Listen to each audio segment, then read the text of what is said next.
Témiscouata, les Basques. Voted down an NDP motion that would have taken real action in fighting tax havens. Why this Prime Minister won't stand up to tax cheats and the unaccountable leadership at the Canada Revenue Agency is beyond me. But what's clear to me and what's clear to Canadians is that highly connected Liberal insiders aren't shy about exploiting Canada's weakness on tax havens to invest in cannabis production.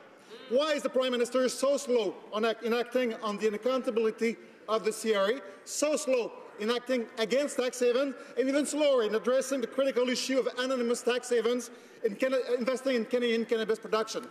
Right Honourable Prime Minister.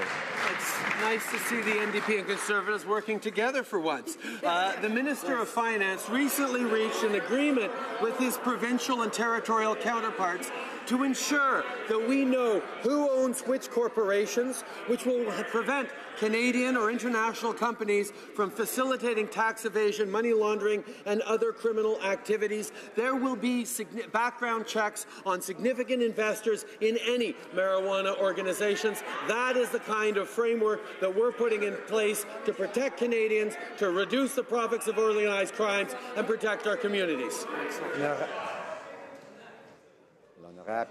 The Honourable Member for Rimouski-Neigette, Témiscouata, les Basques. The problem is that the financial agreements signed by the government ensure that we can't find out who's part of those tax havens. And these information sharing agreements don't work. We still don't know who is at the head of these companies, who's investing in tax havens. How do we know who's investing here afterwards? And then we found out that friends of the Liberal Party, for example, a former advisor, use tax havens in order to invest in cannabis production. And all that just a few months before legalization. You will understand that we're a bit worried about this. This is a wake-up call that the Prime Minister is ignoring. When will he wake up and realize that his Liberal friends are just the tip of the iceberg?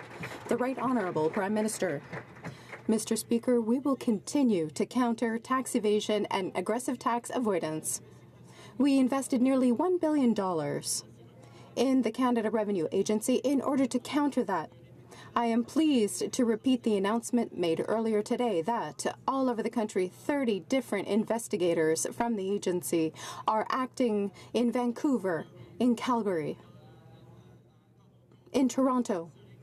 They're making sure that we will continue to fight tax evasion and aggressive tax avoidance. The Honourable Member for Sherbrooke.